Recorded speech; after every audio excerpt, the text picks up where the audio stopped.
Seventh class देखिए अपन ने आगरे का सफर पढ़ लिया है और इसके अपन सवाल जवाब देखते हैं। तो देखिए आगरे का सफर जो अपन ने पढ़ा था, सेवन्थ क्लास आगरे का सफर अपन ने पढ़ा था, इसके सवाल जवाब देखते हैं।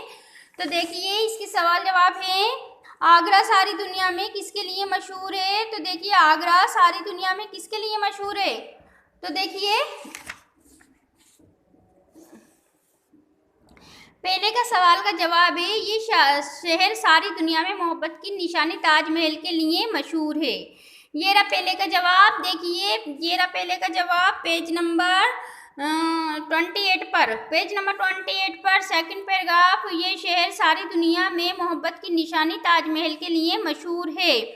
देखिए इसके ऊपर निशान लगा लीजिए। ये रहा ये शहर, देखिए ये शहर सारी दुनिया में मोहब्बत की निशानी ताजमहल के लिए मशहूर है। काय के लिए मशहूर है। ये शहर सारी दुनिया में मोहब्बत की निशानी ताजमहल के लिए मशहूर है। काय के लिए मशहूर है। ताजमहल के लिए मशहूर है। ये शहर सारी दुनिया में मोहब्बत की निशानी ताजमहल के लिए मशहूर है। तो देखिए ये पहले का जवाब हो गया है अपन का। आगे देखते हैं दूसरा सवाल। तो देखिए ताजमहल को किसने और क्यों बनवाया। तो देखिए दूसरा सवाल है, ताजमहल को किसने और क्यों बनवाया था। तो देखिए ताजमहल को किसने बनवाया था।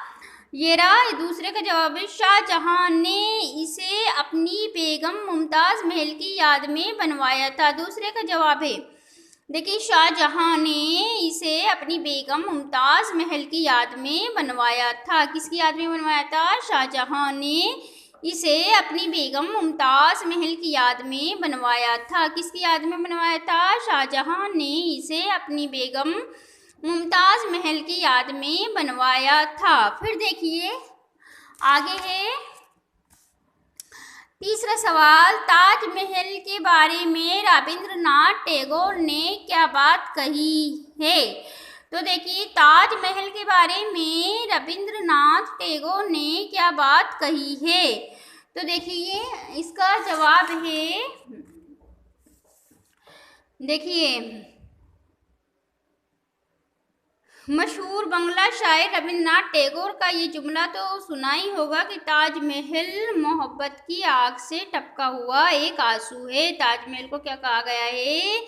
मशहूर बंगला शायर रविंद्रनाथ टैगोर का ये जुमला तो सुना ही होगा कि ताजमहल मोहब्बत की आग से टपका हुआ एक आंसू है। फिर देखिए आगे का सवाल है, इस खत में ताजमहल को कौन सी खूबियां बयान की गई हैं। क्या बताया गया है। इस खत में ताजमहल की कौन सी खूबियां बयान की गई हैं। तो देखिए इस खत में ताजमहल के बारे में बताया गया है।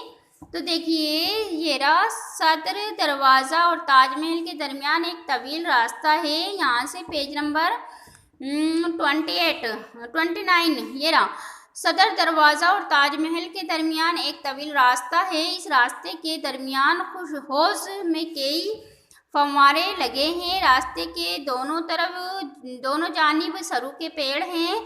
ताजमहल तक पहुंचने के लिए कई सीढ़ियां चढ़नी पड़ती हैं। इमारत में जगह जगह पच्चीकारी हुई है और कुरान की आयतें खुदी हुई हैं।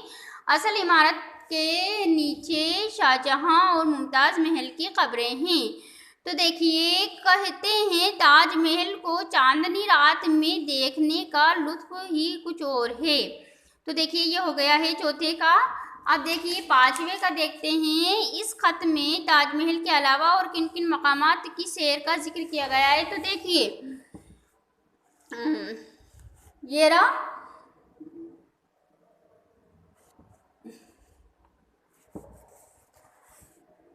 देखिए आगरे के अलावा, देखिए आगरे के ताजमहल और आगरे के अलावा, ये रहा पांचवे का जवाब है पेज नंबर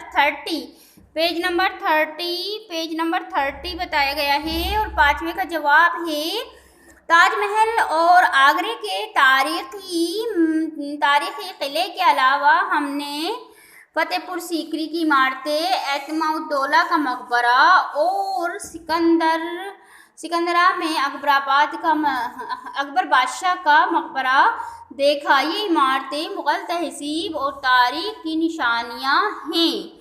तो देखिए ताजमहल और आगरे के तारीख़ी किले के अलावा हमने फतेहपुर सीकरी की इमारतें, एतमाउद्दौला का मकबरा और सिकंदरा में अकबर बादशाह का मकबरा भी देखा है। ये इमारतें मुग़ल तहज़ीब और तारीख़ की निशानियाँ हैं। फिर देखिए ये हो गए हैं। अब देखिए नीचे दी हुई खाली जगहों को भरिए। तो नीचे दी हुई खाली जगह है, आगरा हिंदुस्तान का एक तारीख़ी शहर है। देखिए इसमें क्या भरा है अपन ने, तारीख़ी। तो देखिए सवाल नंबर ये नीचे दी गई खाली जगहों को भरिए। तो देखिए इसमें आगरा हिंदुस्तान का एक तारीख़ी शहर है। क्या बताया गया है, आगरा हिंदुस्तान का एक तारीख़ी शहर है। इस तरह ये तमाम अजायबात का सरताज बन गया। इस तरह ये तमाम अजायबात का सरताज बन गया। इस तरह ये तमाम अजायबात का सरताज बन गया। इस तरह ये तमाम अजायबात का सरताज बन गया। फिर ये सदर दरवाज़ा और ताजमहल के दरमियान एक तवील रास्ता है। सदर दरवाज़ा और ताजमहल के दरमियान एक तवील रास्ता है। फिर ये असल इमारत के नीचे शाहजहां और मुमताज़ महल की कब्रें हैं। फिर ये असल इमारत के नीचे शाहजहां और मुमताज़ महल की कब्रें हैं। फिर ये इमारत मुग़ल तहज़ीब और तारीख़ की निशानियां हैं। ये इमारतें मुग़ल तहज़ीब और तारीख़ की निशानियां हैं। तो ये हो गया अपन का। फिर देखिए नीचे दिए हुए लफ्ज़ों से वाहिद और जमा अलग अलग करके लिखिए। देखिए वाहिद जैसे एक वचन और बहुवचन होते हैं हिंदी के अंदर, और इंग्लिश में सिंगुलर प्लूरल होते हैं।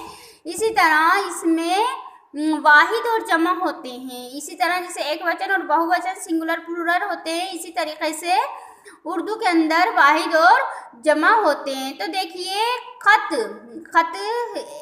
वाहिद है यानी कि एक। तो यहाँ पर इसमें बताया वाहिद को वाहिद में लिखना है। तो देखिए जैसे खत वाहिद है, एक है, मकबरा एक है। तो जैसे यहाँ पे खत खतूत, मकबरा मकाबिर, आयत आयात, कब्र कब्रों, यहाँ पे वाहिद और जमा दोनों को एक साथ दिया गया है। तो यहाँ पे अपन को इनको अलग अलग लिखना था। तो देखिए इनको अलग अलग अपन ने लिख दिया है। जैसे वाहिद जैसे खत एक है, मकबरा एक है, आयत एक है, कब्र एक है, अजाइब एक है, तस्वीर एक है, इमारत एक है, मुकाम एक है। तो देखिए अब यहाँ पे जमा लिखा है खतूत। खत की जमा क्या हो गया, यानी कि बहुत सारे खतूत। मकबरा यानी कि मकाबिर, आयत यानी कि आयात बहुत सारी, कब्र का कबूर, कब्रें नहीं होंगी, कब्र का जमा क्या होगा, कबूर।